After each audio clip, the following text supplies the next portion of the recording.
بسم اللہ الرحمن الرحیم۔ السلام علیکم ورحمۃ اللہ وبرکاتہ۔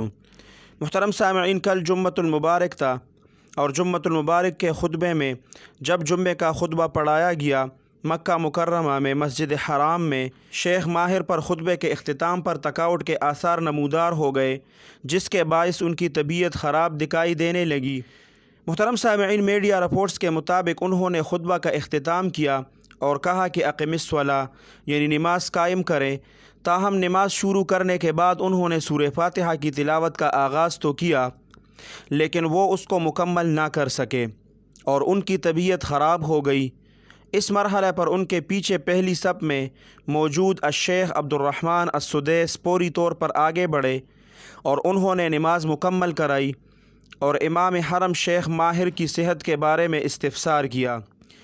محترم سامعین، اس حوالے سے مسجد الحرام اور مسجد نبوی صلی اللہ علیہ وسلم دینی امور کے ادارے کے ترجمان نے اپنے ایک بیان میں بتایا کہ امام حرم اور خطیب شیخ ڈاکٹر ماہر کے خطبہ جمعے کے آخر میں طبیعت ناساز ہوئی۔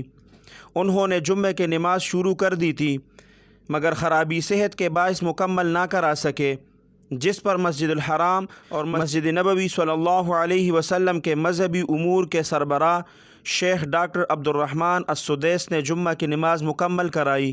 تاہم اس وقت امام حرم ماہر کی صحت تسلی بخش ہے اور وہ خیریت سے ہیں، کسی طرح کی پریشانی کی بات نہیں ہے۔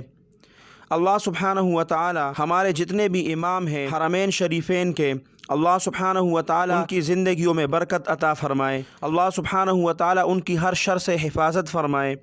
اللہ سبحانہ و تعالی جتنے بھی ہمارے علماء کرام ہیں، جتنے بھی ہمارے دیندار لوگ ہیں، تبلیغی حضرات ہیں، تبلیغی بزرگ ہیں، جس کا تعلق تصوف سے ہے، جس کا تعلق تعلیم و تدریس سے ہیں، جتنے بھی ہمارے بزرگ ہیں، جتنے بھی ہمارے علماء ہیں، اللہ سبحانہ و تعالی ان کی حفاظت فرمائے اور اللہ سبحانہ و تعالی ان کا سایہ ہمارے سروں پر تادیر قائم اور دائم رکھیں۔